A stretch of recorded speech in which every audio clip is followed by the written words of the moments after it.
All right, let's jump right in. Today, we are going to unlock a secret weapon for your writing. It's a simple little tool, something so common that we often forget just how powerful it really is.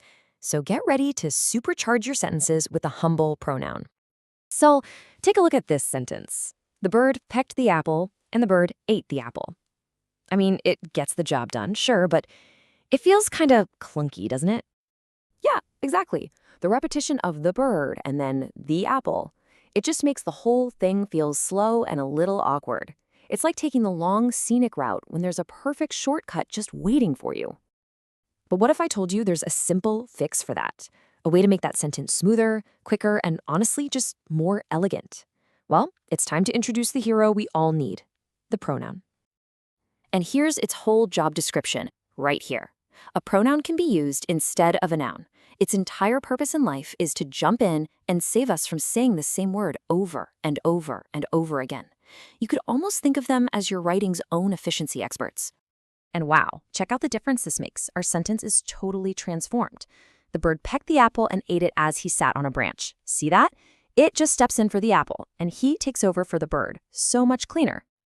Okay, so let's break down the different jobs that these pronoun heroes can actually do. First up, we've got the most fundamental role of all, the simple replacer. This is the pronoun in its most basic, but absolutely essential form. This slide really shows you the magic trick. On the left, you've got that repetitive phrase, the apple. And on the right, the pronoun it just swoops in and does the exact same job in one tiny syllable. It's clean, simple, and way more efficient. All right.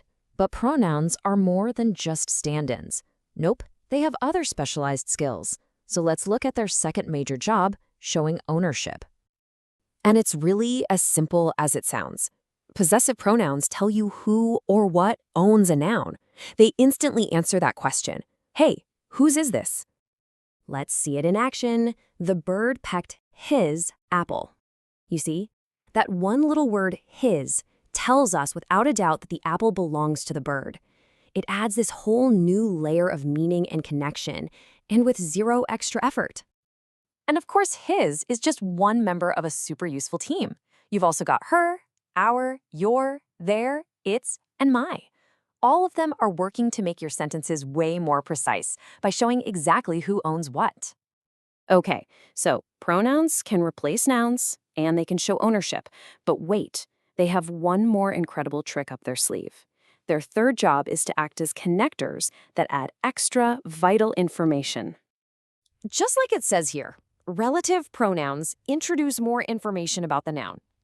You should think of them as little bridges, really. They connect a noun to a descriptive phrase that tells us more about it. And this is just a perfect example.